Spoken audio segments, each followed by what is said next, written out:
오늘 요한은 그가 묵상하는 가운데 새 계명이 옛 계명과 다른 두 가지 이유를 소개합니다. 그리고 이 두 가지 이유는 여러분이 다시금 서로를 사랑할 수 있는 힘이요 이유가 될 것입니다. 첫 번째는 그에게와 너희에게도 참된 것이다. 어떤 뜻이냐면 하나님을 사랑하는 만큼 서로를 사랑하는 이 세 계명이 먼저는 그에게 참되다라는 말은 여기서 말하는 그는 예수님을 의미합니다. 그럼 이 말이 무엇입니까? 구약의 옛 계명은 어느 누구도 지키지 못했지만 이 서로 사랑이라는 계명을 완벽하게 지킨 삶의 본이 있는데 그분이 누구냐? 예수님이고, 그리고 예수님은 제자들에게 말씀하신 것처럼 나만 지킬 수 있는 게 아니라 너희도 이 사랑을 감당할 수 있는 존재다라는 것입니다. 이 이유는 두 번째 이유를 알면 확실히 알 수 있습니다. 십자가의 죽음, 부활의 승리, 믿는 모든 자들, 하나님의 자녀들은 중요한 특징이 한 가지 있습니다. 그게 바로 뭐냐? 이미 그 영혼들 안에는 참 빛이신 하나님의 영광이 머물고 있다. 그것이 하나님의 자녀의 특징이다. 예수의 십자가의 승리를 믿는 그 순간부터 잊어버렸던 하나님의 영광이 그 영혼들 안에 자연적으로 머물고 있다. 로마서 8장에 의하면 우리의 영을 향해 결정적인 순간마다 내가 너희를 고아와 같이 버려두지 않았다라고 날마다 선포하는 그분이 누구십니까? 바로 성령님이십니다.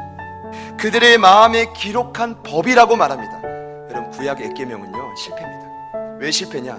돌판에 기록했더니 머리로만 지식으로 남지 이것을 완벽히 지킬 수 있는 사람은 아무도 없다. 이것이 하나님의 결론입니다.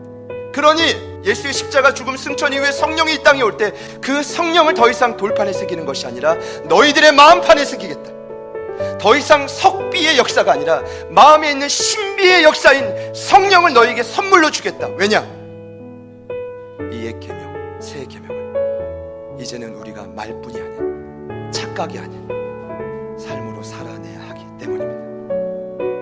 오늘 요한이 8절의 두 가지 이유를 가르치기 전에 먼저 뭐랬게요? 7절에 이렇게 말하죠. 그들을 향해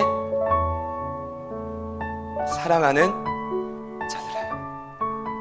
바로 이것입니다.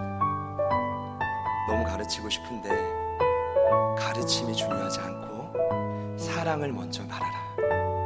여러분, 어떠한 공동체도요 누군가는 이 사도 요한의 역할을 감당해 줘야 됩니다.